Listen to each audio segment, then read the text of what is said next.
तुम्ही मला काय विचारताय?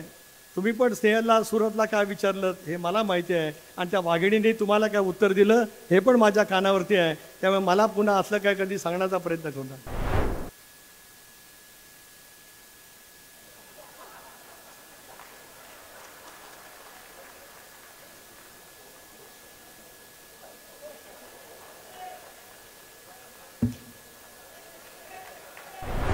देवेंद्रच्या दादांच्या एकनाथरावच्या नेतृत्वाखाली आज महाराष्ट्राचं गतिमान सरकार त्या ठिकाणी काम करत आहे.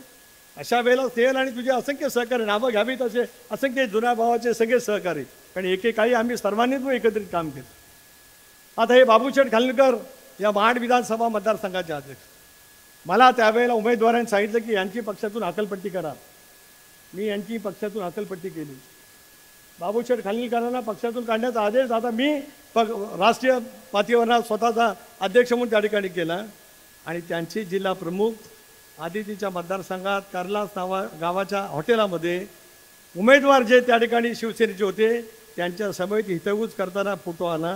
मी त्यांना विचारले हे काय? मला त्यांनी सांगितलं मी त्यांना आज पदावर काढीन, उद्या पदावर काढीन, परवा काढीन. शेवटपर्यंत त्यांना काय पदावर काढलं नाही. माझा कधी आग्रह राहिला नव्हता. उलट मी 30,000 तर मला मताधिक्य होतं, आदिती 83,000च्या मताधिक्य निवडून आले. सांगण्याचा मतीचा अर्थ असा आहे, आम्ही चोखपणाने योग्य पद्धतीने समर्पक पद्धतीची भूमिका घेऊन आपण त्या ठिकाणी काम करण्याचा प्रयत्न केला. आज पुन्हा एकदा सगळेजण कुटुंबाच्या प्रवाहामध्ये त्या ठिकाणी सामील झालं. गजानन अधिकारीसारखा कार्यकर्ता आयुष्यभर शिवसेनेच्या सोबत राहिला. 4 वेळा मी माणगाव विधानसभा मतदारसंघातून निर्वाचित झालो, पण गजानन अधिकारी कधी माझ्या सोबत येऊ शकले नाही. यावेळेला त्यांनी निर्णय मनापासूनचा घेतला आणि आज गजानन अधिकारी राष्ट्रवादी काँग्रेस पक्षाच्या प्रवाहामध्ये सहभागी होत आहेत. त्याचा सुद्धा आनंदाने उल्लेख करतो. आमचा समीर शेडके 6-7 वर्षापूर्वी काय काढण्याच्यामुळे बाजूला गेला, पुन्हा एकदा आपण सोबत येण्याचं काम करतो. याचा अर्थ असा की दादा तुमच्या प्रगल्भ नेतृत्वाखाली, विकसनशील नेतृत्वाखाली आम्ही सगळेजण काम करण्याचा प्रयत्न करतो आहोत. त्याच्या पाठीमागे आता आशीर्वाद रूपी ताकद देण्याची आवश्यकता मोठ्या प्रमाणात. मला स्नेहल तुझं कौतुक केलं पाहिजे. करोनासारख्या भयंकर कालावधीमध्ये आम्हाला त्या आजाराने ग्रासलं. दादा 22 जुलैला आपण सगळेजण पुण्यात होतो.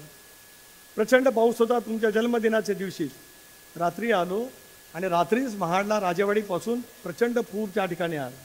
मी सुतारवाडीला येईपर्यंत अनिकेत तर तिथूनच पायी चालत महाडच्या परिसरामध्ये आला.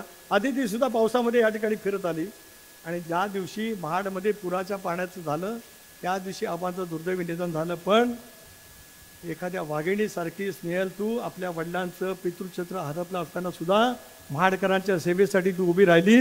त्याचं तुझं कौतुक या सर्व जनसमुदायाच्या समोर या ठिकाणी करू शकतो.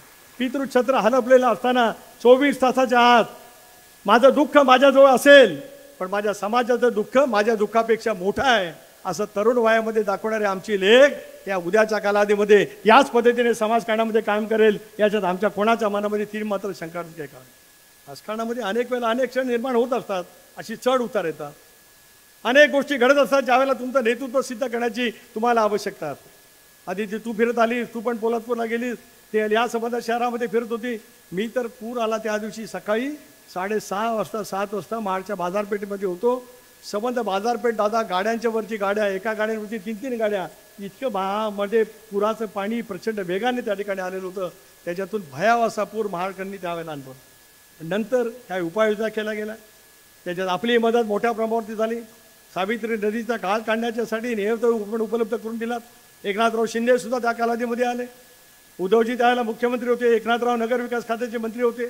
आपत्तीच्या कालावधीमध्ये एकनाथराव सुद्धा धावून आले. महाडकरांच्यासाठी आम्ही सर्वांनी सामुदायिकरित्या त्यावेळेला काम केलं आणि त्याच्यातून आज पुन्हा एकदा महाडचं जनजीवन उभं राहिलेलं पाहायला मिळतं. महाड हे स्वाभिमानी बाण्याचं असलेलं शहर आहे. महापुराच्या तडाख्यातून पुन्हा एकदा हे शहर उभं राहिलं असं कोणाच्या मनामध्ये विश्वास नव्हता. पण आजच्या महाडच्या बाजारपेठेत किंवा आळ्यामध्ये फिरलं तर 4 वर्षापूर्वी पुराने या महाडकरांना घातलं होतं असं जरा सुद्धा आपल्याला अनुभवायला मिळू शकत नाही. इतक्या महाडकरांनी दाखवलेली ताकद आणि शक्ती आपल्याला पाहायला मिळू शकते. अनेक प्रश्नाची उकल करायची आहे. पोलादपूरच्या परिसरामध्ये MIDC निर्माण करणं आवश्यक आहे. मगाशी स्नेहलने जे प्रश्न मांडले असतील त्या सगळ्या प्रश्नाला विशेष करून भोर जिल्ह्याला जोडणारा जो काय महत्त्वाचा, तालुक्याला जोडणारा जो काय महत्त्वाचा रस्ता आहे त्या रस्त्याची जर का आखणी त्या ठिकाणी झाली तर त्याच्यातून सुद्धा उद्याच्या भवितव्यातून अनेक फायदे त्या ठिकाणी होतील. त्याला आम्ही सगळेजण वचनबद्ध आहोत. आता आबा नाहीत, आता जबाबदारी आमची आहे. आदिती इथे आहे, अनिकेत इथे आहे. दादांच्या साक्षीने आम्ही सगळेजण सांगतो, कुटुंब वत्सल पद्धतीने आपण सगळेजण काम करत राहू. अनेक प्रवाद या निवडणुकीच्या नंतर निर्माण करण्याचा प्रयत्न केला. वेगवेगळ्या राजकीय पक्षांनी सुद्धा स्नेहलला बोलवण्याचा प्रयत्न केला. तुम्ही मला काय विचारताय? तुम्ही पण स्नेहलला सुरतला काय विचारलं हे मला माहिती आहे, आणि त्या वाघिणीने तुम्हाला काय उत्तर दिलं हे पण माझ्या कानावरती आहे. त्यामुळे मला पुन्हा असलं काय कधी सांगण्याचा प्रयत्न करणार. बाकी अधिक बोलून मी आपला वेळ घेऊ इच्छित नाही. आपण सगळेजण आलात.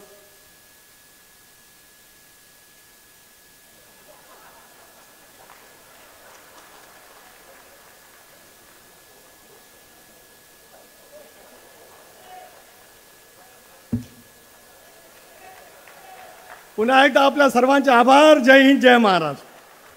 सोशल मीडियाच्या भाऊ गर्दीत विश्वासार्हतेने चकाकणारे नाव म्हणजे लेट्सअप मराठी. सगळ्यांना, सगळ्या नागरिकांना ती स्पीच, ती लेट्सअप वरील मुलाखती म्हणजे विचारांचा खजिना.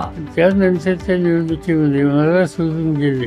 बातम्या केवळ वस्तुस्थिती सांगणाऱ्या, न प्रोपोगंडा, फक्त जनतेचा अजेंडा.